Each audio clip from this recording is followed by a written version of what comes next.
Morning. Okay, I am like way super behind. Life kind of caught up with me this week, and I did not get anything done as what I wanted to do.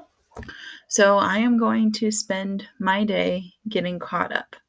So I'm going to start with our novel study, Bridge to Terabithia.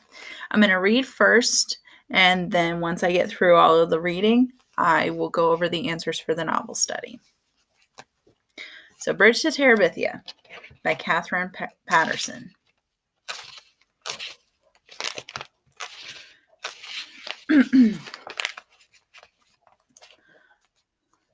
Chapter 1. Jesse Oliver Aarons Jr. Baroom, baroom, baroom, burpity, burpity, burpity, burpity. Good. His dad had his pickup going. He could get up now, just slid out of bed and into his overalls. He didn't worry about a shirt because once he began running, he would be hot as popping grease, even if the morning air was chill, or shoes, because the bottoms of his feet were by now as tough as worn-out sneakers. "Where are you going, Jess?" Maybelle lifted herself up sleepily from the double bed where she and Joyce Ann slept. "Shh," he warned. The walls were thin. Mama would be mad as flies in a fruit jar if they woke her up at this time of day. He patted Maybelle's hair and yanked the twisted sheet up to her small chin. "Just over to the cow field," he whispered. Maybelle smiled and snuggled down under the sheet. "Gonna run?" "Maybe." Of course he was going to run. He had gotten up early every day all summer to run. He figured if he worked at it, and Lord, he had worked, he could be the fastest runner in the 5th grade when school opened up. He had to be the fastest, not one of the fastest or next to the fastest, but the fastest, the very best. He tiptoed out of the house. The place was so rattly that it screeched whenever you put your foot down, but Jess had found that if you tiptoed, it gave only a low moan, and when he could usually get outdoors without waking Mama or Ellie or Brenda or Joyce Ann, Maybelle was another matter. She was going on 7, and she worshipped him, which was okay sometimes. When you were the only boy smashed between 4 sisters, and the older 2 had despised you ever since you stopped letting them dress you up and wheel you around in their rusty old doll carriage, and the littlest one cried if you looked at her cross-eyed, it was nice to have somebody who worshipped you, even if it got unhandy sometimes. He began to trot across the yard. His breath was coming out in little puffs, cold for August, but it was early yet. By noontime, when his mom would have him out working, it would be hot enough. Miss Bessie stared at him sleepily as he climbed across the scrap heap, over the fence, and into the cow field. "Moo," she said, looking for all the world like another Maybelle with her big brown droopy eyes. "Hey, Miss Bessie," Jess said soothingly, "just go on back to sleep." Miss Bessie strolled over to a greenish patch. Most of the field was brown and dry, and yanked up a mouthful. "That a girl. Just eat your breakfast. Don't pay me no mind." He always started at the northwest corner of the field, crouched over like the runners he had seen on the wide world of sports. "Bang," he said, and he took off flying around the cow field. Miss Bessie strolled toward the center, still following him with her droopy eyes, chewing slowly. She didn't look very smart, even for a cow, but she was plenty bright, enough to get out of Jess's way. His straw-colored hair flapped hard against his forehead, and his arms and legs flew out every which way. He had never learned to run properly, but he was long-legged for a 10-year-old, and no one had more grit than he. Lark Creek Elementary was short on everything, especially athletic equipment, so all the balls went to the upper grades at recess time after lunch. Even if a 5th grader started out the period with a ball, it was sure to be in the hands of a 6th or 7th grader before the hour was half over. The older boys always took the dry center of the upper field for their ball games, while the girls claimed the small top of the small top section for hopscotch and jump rope and hanging around talking.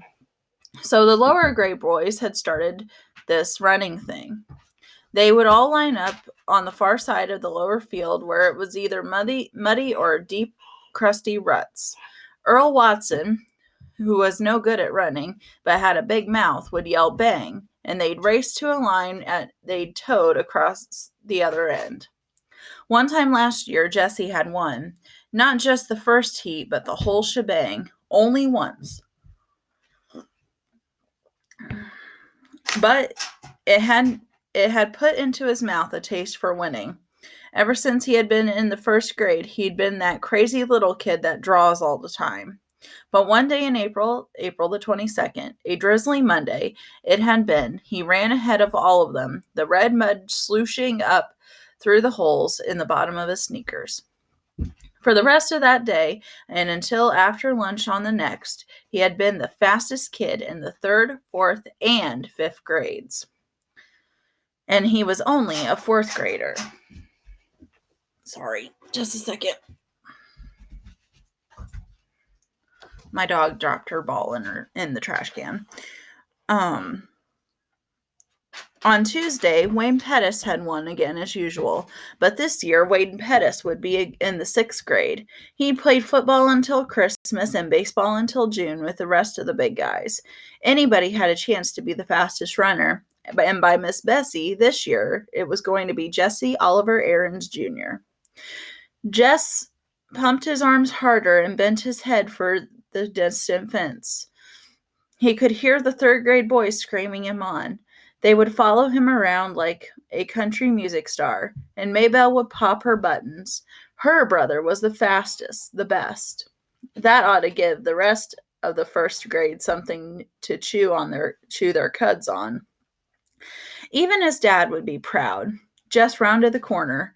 He couldn't keep going quite so fast, but he continued running for a while. It would build him up.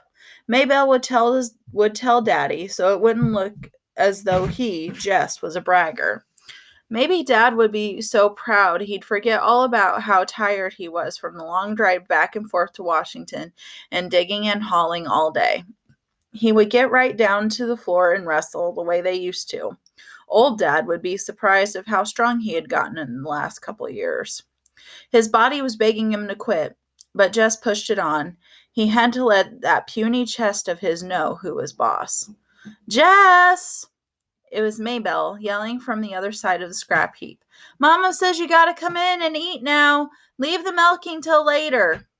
Oh, crud. He had run too long.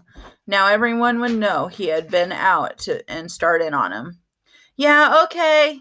He turned, still running, and headed for the scrap heap. Without breaking his rhythm, he climbed over the fence, scrambled across the scrap heap, thumped Maybelle on the head, ow, and trotted to the house.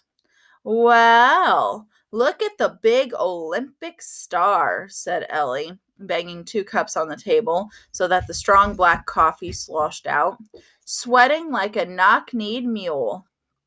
Jess pushed his damp hair out of his face.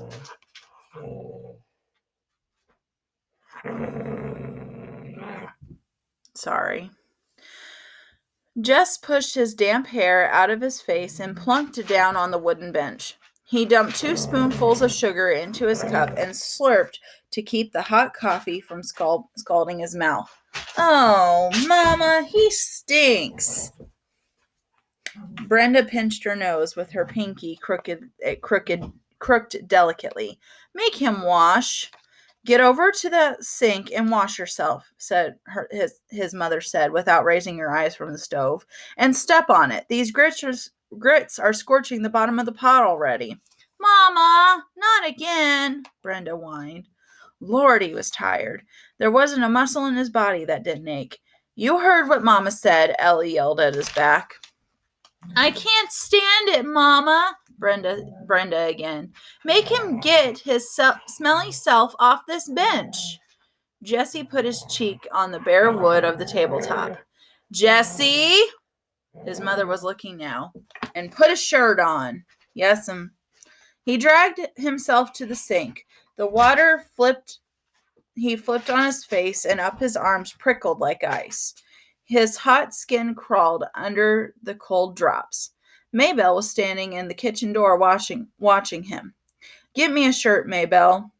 She looked as if her mouth was set to say no, but instead she said, You shouldn't ought to beat me in the head, and went off obediently to fetch his T-shirt. Good old Maybelle. Joyce Ann would have been screaming yet from that little tap. 4-year-olds were a pure pain. I've got plenty of chores needs doing around here this morning, his mother announced as they were finishing the grits and red gravy. His mother was from Georgia and still cooked like it. Oh, Mama! Will you stop? Go on. Shoot. Sorry. Oh, Mama! Ellie and Brenda squawked in concert. Those girls could get out of their work faster than grasshoppers could slip through your fingers. Mama, you promised me and Brenda could go to Millsburg for school shopping. You ain't got no money for school shopping. Mama, we're just going to look around.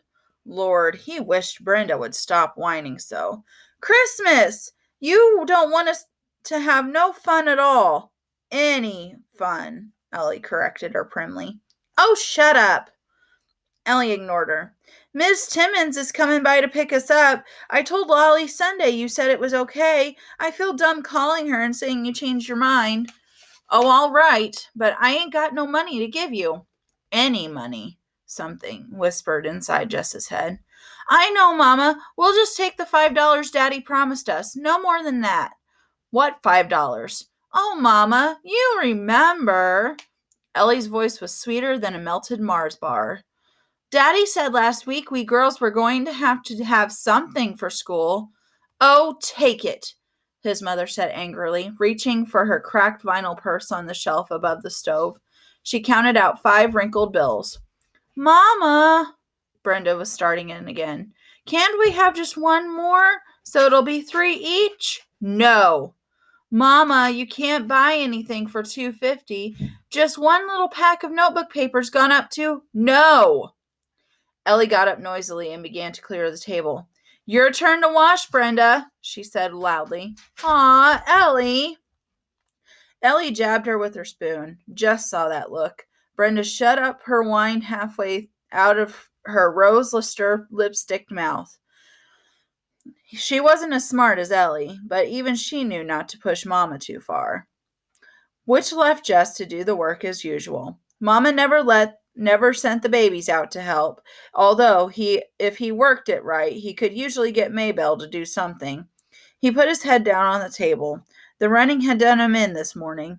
Through his top ear came the sound of the Timmonses' old Buick. Once oil, Dad would say, and the happy buzz of voices outside the screen door as Ellie and Brenda squashed in among the 7 Timmonses. All right, Jessie, get your lazy self off that bench. Miss Bessie's bag is probably dragging the ground by now, and you still got beans to pick. Lazy. He was the lazy one.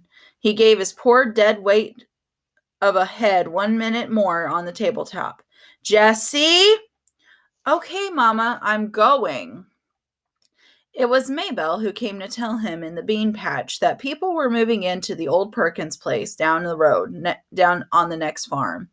Jess wiped his hair out of his eyes and squinted. Sure enough, a U-Haul was parked right by the door, one of those big jointed ones. These people had a lot of junk, but they wouldn't last. The Perkins place was one of those ratty old country houses you moved into because you had no decent place to go and moved out as quickly as you could. He thought later how peculiar it was that here was probably the biggest thing in his life, and he had shrugged it off as nothing. The flies were buzzing around his sweating face and shoulders. He dropped the beans in the bucket and swatted it with both hands. Get me my shirt, Maybelle. The flies were more important than any U-Haul. Maybelle jogged to the end of the row and picked up his T-shirt from where it had been discarded earlier. She walked back, holding it with 2 fingers in front of her. Ooh, it stinks, she said, just as Brenda would have. "Shut up," he said, and grabbed the shirt away from her.